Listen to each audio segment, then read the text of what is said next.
Hello and welcome to Moving Iron Podcast. This Markets with Chip Nellinger. This edition of Moving Iron Podcast is brought to you by Axon Tire, helping dealers move more iron for the past 100 years.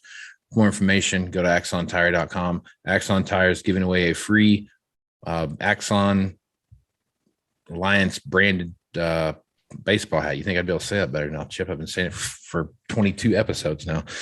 Go to marketing@axontire.com and you'll be able to get one of those for free. Just give them your details and tell them the Moving Iron Podcast sent you. Send that email to marketing@axontire.com and they'll get that out to you in the mail.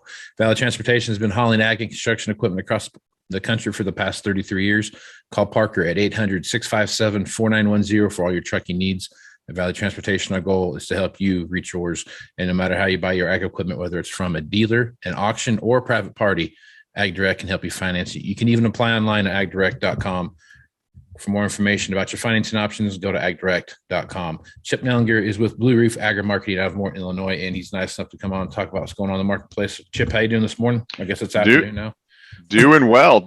It's fast and furious in these markets. It's one day looks like it's going to the moon. The next day they pull the rug out from under it. A lot of volatility, a lot going on in these markets. Absolutely. So we've got three really big things going on right now in the markets. One, you got the Kansas wheat tier going on, and it's really kind of the tail of the tape for what the wheat market's going to look like moving forward. India shut off exports of wheat, and they were kind of like the last bastion of any kind of supply in the world right now.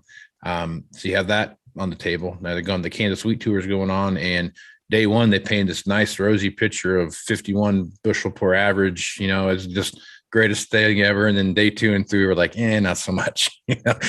So you got to get in that part of it too. Markets are on fire today. You're down whatever it is, 1,000 points, 1,200 points, whatever it is. And then you've got the crop progress on the corn side of the tape, where all that cold, wet Illinois, Iowa, Indiana weather that we'd seen is dried up. Hot, good heat, wind, drying things out. Things are going 100 mile an hour, but you still got that northern corn belt that just can't seem to get a break when it comes to the weather. So a lot of things going on there. What are you paying attention to the most right now, Chip? Well, all of that. I think that paints a pretty good picture of what's going on. The wheat market, starting last Thursday, we got a friendly crop report. Production side much lower than expected, certainly on the low side of those expectations. And then the double whammy over this past weekend that India says, no more wheat exports, and that was a complete 180. It was just 4 or 5 weeks ago. The market was getting comfortable that India would have a big crop and make up a big amount of the shortfall to the rest of the world that we'd lost from the Black Sea and Ukraine. And then, literally 3 weeks later, 4 weeks later, India's saying, our crop is not finishing great. It's less than expected, and we're going to go ahead and ban exports. So that was quite a turnaround in a very short amount of time, and it caught the world wheat market by surprise. We, pushed into new all-time highs in several of those classes. And, essentially $1.50 rally in 3 days time, less than 3 days time. So we were sharply lower today. But I think that had more to do with just some profit taking. We probably stretched that market too far. What used to take 6 weeks to have a market move now takes 2 or 3 days. So things are happening much, much faster. So, you rally wheat $1.50. You have the stock market getting beat up, just absolutely pummeled today. Right now, it's down 1,130 points, and going. We still have 40 minutes to go in that stock market. It's just got weaker and weaker and weaker all day. So it just happened to be one of those days where stock market down hard, fears about either A, inflation running hard, or B, rapidly increasing interest rates. Both those are going to have a tendency to slow the world economy down, and it just happens to be one of those days that it all hit today. Big selling in the world stock markets, and when that happens, these funds and large investment pools play so leveraged in this game, they just sell everything. And the commodity, it was widespread. It was corn, beans, wheat. It was cattle, coffee, sugar, cocoa, lumber, you name it. If it's in the commodity space, the metals got hit. Everything got sold hard today, and so just one of those days. And corn, beans, and wheat were caught up in that. You mentioned the planting progress, 49% on the corn on Monday afternoon's report. That was a touch higher than what was expected. Have made some progress around in areas since then. This, into midweek, there's been some rain around the Midwest. It's a mixed blessing. If you don't have it all in the ground, you don't really want rain right now. But if it's been in the ground 3 or 4 days, the rain's just what the doctor ordered to help kickstart it and get it, roaring out of the ground in a hurry. So we've caught back up, likely, and we just rapidly planted. Farmers are so geared up now and powered up with bigger planters. We can plant a tremendous amount in a hurry. But you mentioned earlier, the bullseye here is North Dakota. I believe they were set, as far as the March acreage and planting intentions report, to plant like 3.6 million acres of corn. As of Monday, they only had 4% of that in the ground, and their last planting date is the 25th, so that's next week. That doesn't mean they can't plant after that, but they start losing 1% a day on their crop insurance after the 25th next week. And so, that could be the cutoff next week as to whether they switch to beans or some other crop or take prevent plant. But it doesn't look like at this late stage that they're going to get all that corn in the ground up in North Dakota, especially parts of Minnesota are wet as well, parts of Wisconsin. And so things are already tight. We talked about the tightness of the world wheat market, and we need every acre and every bushel this year. And just things look pretty good. Farmers seem to be, across the I-states anyway, very happy with the way corn and beans have gone in the ground, come out of the ground, good conditions. But for sure, if you're up there in North Dakota and you haven't turned a wheel yet on the planter, and it's 18th of May, you're scratching your head right now and struggling for sure. Yeah. All right. So sticking with the North and South Dakota side of what we see happen there, spring wheat's playing a big role in what we see happen with wheat right now. Again, it's in the same exact predicament. I think it was like 34% or something like that of the spring wheat's been planted last time I looked. As you look at that right now, Chip, I mean, if the spring wheat doesn't get planted, I mean, it'll get planted, but it'll just be so late that who knows what the yield's going to look like and all the stuff that comes with that. But looking at that right now, it piled up with what you see happening in Kansas, Oklahoma, West Texas, where that strong wheat belt is. Couple that with what's going on, Ukraine and Russia, all those things. Where's wheat going? I mean, it just seems like to me there's just it's like your guess is as good as mine as how high it could go. Yeah, it's a little scary, actually. You add on to that now concerns in France and Germany, pretty large wheat production areas. They have been very, very dry and hot. There's concern there. The main growing areas for wheat in China have been very, very hot and dry. And so it's just everywhere. It's like everywhere in the world that grows wheat has had a problem. And it's just kind of the perfect storm shaping up. So where does it go? That's a great question. Russia, of the one area of the world that appears to have a nice crop, it might be Russia.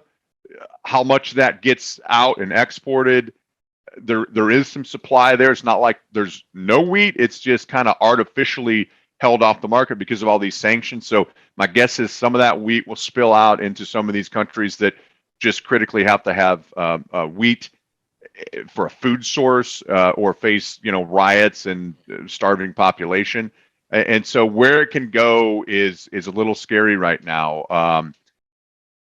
Wheat's a fickle market. One thing that will happen, I can assure you, is I looked the other day, now certainly not today, but yesterday I believe we had $11 Chicago new crop next year, July of 23 wheat. So these higher prices will help stimulate acreage and we'll end up raising a big crop. The problem is getting from here to there, right? That's still a ways off in the future. And so until that level, we have to search a level out that starts slowing demand down. And you really, there's no big signs yet that we've done that. I mean, all things are firing on the corn side of the equation. Our exports have been good. Our ethanol demand's pretty good. Our feed numbers are still good too. We've pared back a little bit on the poultry, but we've got a lot of cattle out there. And so how high does wheat go? I sound like a politician going 9 different directions. I don't know. It's got to go to a level that starts choking off demand, new all-time highs. Arguably haven't done that yet. So, 14, 15, 16 bucks, I don't think is out of the equation. And some of that probably has to do with what's the ultimate crop size that we're going to harvest out of Kansas, Oklahoma, Texas, and, how much more rain Europe gets and how short the wheat crop is in China for all the jawboning of they have plenty of stocks and massive crops. I think the cat's out of the bag. China is running on empty, it appears, and they've been buying some corn recently. Mm-hmm. They've been buying beans 3 or 4 times in the last week or so. And they may have a real problem started over there with, supplies of grain. Yeah. And that's the funny side about this is that, you look at what's going on with what China's buying. I mean, they're buying whatever anybody will let them have, right? I mean, if they, you can take it. Rice is that other kind of thing that plays into that. Wheat, what's going on there and what's happening in Southeast Asia with rice right now. I mean, it's just in India and everywhere else. Sooner or later, that's going to get a short supply. Now, all of a sudden, the backup world supply of cheap food, and rice is going to be expensive too. So all of a sudden now you don't have anything that's cheap. It's just, we're kind of headed towards that feel of like 2008, 9, 10, where we saw a lot of unrest in the world, especially in Africa and in the Middle East. Because of food, so we're headed to a tight spot. Well, it just runs downhill, right? You mentioned spring wheat. This is really the second year in a row, right? They had a drought last year in the northern plains and Canadian prairies, and now it's too wet up there to plant. And so that's the highest, protein content of our wheat, and then Kansas City, that hard wheat area in the southern plains has in a drought. We're going to have some okay wheat over here, but that soft red is the lowest protein content, and there's just not enough acres of that over here to make up the shortfall. And then it just starts rolling downhill, right? Corn is in there as well. You got sorghum, you've got rice, you've got barley, all these other competitive feed grains.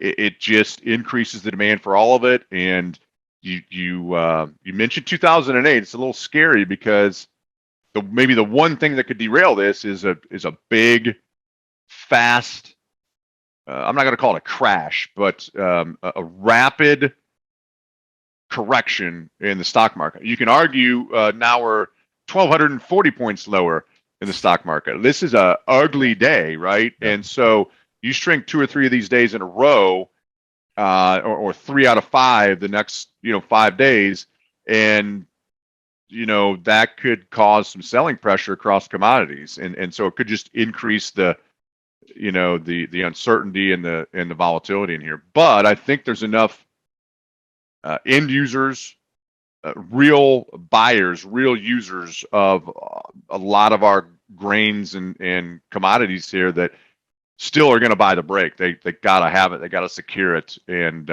so if we do have a break, I think that's good news for those guys. But this thing is just we painted ourselves into a corner in a lot of ways, right? The Federal Reserve being one of them, and just multiple crop problems in multiple continents over the last 24 months, and then the war, kind of closing off Ukraine, and it is really a tight situation out there. Yep. All right. So one other side of that too is typically when you have high corn price, wheat price, those kind of things, and they're high, you see a contraction, hardcore contraction in the protein marketplace, right? So you got hogs, they've been kind of battling back and forth, but the beef marketplace just has not really seen a slowdown. The price is staying up. They're seeing some good things. Obviously today they're getting beat up pretty good, but I mean, across the last 30 days, even hogs to some extent, you've seen some strong markets there. So talk about that a little bit. Yeah, that goes into the equation, right? We have seen some setbacks here in cash cattle the last 2-3 weeks. We've seen a nice setback in boxed beef. That's typically kind of a seasonal. That's not uncommon this time of year. We've seen a big setback in hogs, but they got so high. They got to Right. $110, $112 months ago. We've had a big setback there, but historically speaking, there's only been a couple times in history we've seen the feed grains this high, and every time that I know of, if grains keep going up, wheat, corn, everything, beans to drag the meal higher, I think it eventually has to drag the protein complex too. Otherwise, you run the problem of the opposite end of that spectrum, right? You break those livestock producers, literally, and that's not a good situation, right?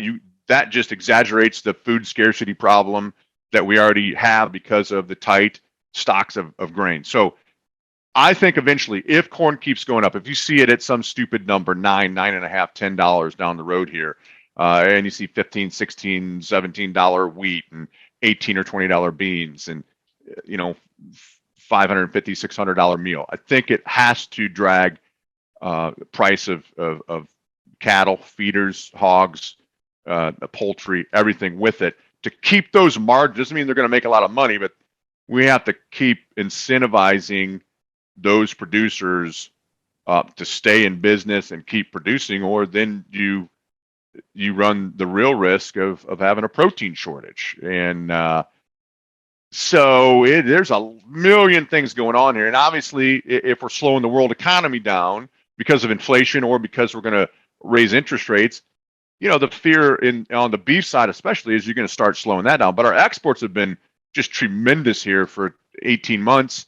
I think we're on a record pace here for this year as far as our beef exports go, and that's really helped keep things held together. I think even with the rising cost of corn and feed grains in here.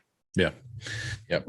It is, talk about volatility all the time and what that looks like, and then how that works into your plan. And I'm pretty sure whatever plan you put together in December, November, December, January timeframe is dramatically changed now to something different, and having that fluidity in your plan to make sure that thing works right. I mean, talk about that right now, Chip. I mean, what do you guys, what are some of the advice you're giving out there to some of the folks when you're talking to them about that? Yeah, I mean that's part of it, right? The plan can't be static. It right. has to be able to change. You talk about volatility.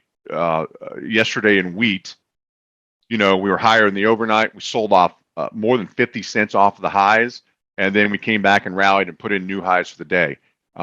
So massive amounts of volatility. You're going to see more and more of that. You got to have flexibility. It's a case by case scenario too. There's no one size fits all plan.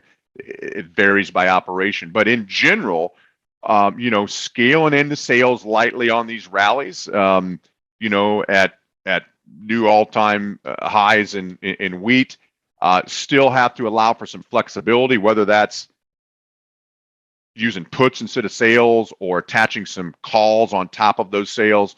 Still have to have some upside flexibility, because the next 75 days, there's already indications that the Western, obviously the drought in the plains, if that starts moving north into Nebraska, Iowa, Missouri, or crosses the Mississippi River, and we get to Iowa and Illinois hot and dry in the last half of June and July, I mean, this thing could be explosive. So on the one hand, you're facing record profitability from the row crop side. You got to have some way, shape, or form to lock that in and still maintain flexibility that you participate if prices do continue to rally. And this volatility helps you do that, right? If you've been scaling into sales the last few days and then you just broke hard because of the stock market, it allows you to come back in and maybe attach some of those calls to those sales that you made at higher levels. So you just have to have that flexibility, and you have to monitor it too, right? It just happens so fast. We talked about that earlier. I mean, you're seeing moves that 5 years ago would take 6 weeks to happen, you're seeing that happen in 48 hours. And it's just the speed of the change of these markets is just unlike anything I've ever seen. I've been doing it a long time. Yeah, it's crazy out there right now. And it's like you said, you got to have so many eyes watching what's going on, because like you said, I mean, just like we talked about yesterday, there was like almost $1 and some change, $1.25 swing in the overall market in wheat yesterday, or something like that, from the high to the low and everything in between. And that's just a big number, it's just a big swing, and it's just crazy how that operates. So yeah, and it's not, I'm watching it. I got the markets up right now. Have one eye on. Obviously, the grain markets are closed. Kind of keep an eye on the stock market and some of the financial markets. But it was working here. I got multiple screens. I'm looking at one screen. Look back, wheat's 53 cents off the highs. I'm like, oh, what? That's pretty ugly. And go work for 15 more minutes. Look again. It's unchained. I mean, it's just the volatility is stupid. It's people are starting to say how the wheat market's broke. I'm not a believer of that necessarily. It may feel broke in the short run, but it will do its job if we let it. And that might mean a lot of pain in there for someone, right? End users are feeling the pain right now, but that's what you have to do. You have to choke the demand off, unfortunately, and it's not a painless process. Yeah, no, it's a million things happening right now. So, and everything is, just everything hinges on this next news report that comes out. Today, whatever they come out with, when they finally put their final number on the Kansas wheat tour, and they get that, okay, here's what the average bushel per acre is going to be, and it's 25 bushels an acre off the average. Oh my God, it's going to make, I can't imagine what it's going to have happen. I'm just throwing numbers out there, but it's going to be something crazy like that, where it's just, and it just takes off and runs. And then what do you do? It's just, it gets even worse. So it's just it's a tough market right now. Numbers are big and people are making money and those kind of things, but there's still a lot of big ramifications out there that you need to pay attention to. Oh, for sure. It's unbelievable, the speed of it and the amount of moving parts. So it definitely pays to have an extra set of eyes and ears. It's not the time to stick your head in the sand and do nothing and work shooting from the hip and not with a plan. Exactly right. So folks are working on that plan, Chip. How they get a hold of you over at Blue Reef Agri Marketing? Yeah, just call our office, 309-550-7213. We're pretty low pressure, low stress. Love to chat with you.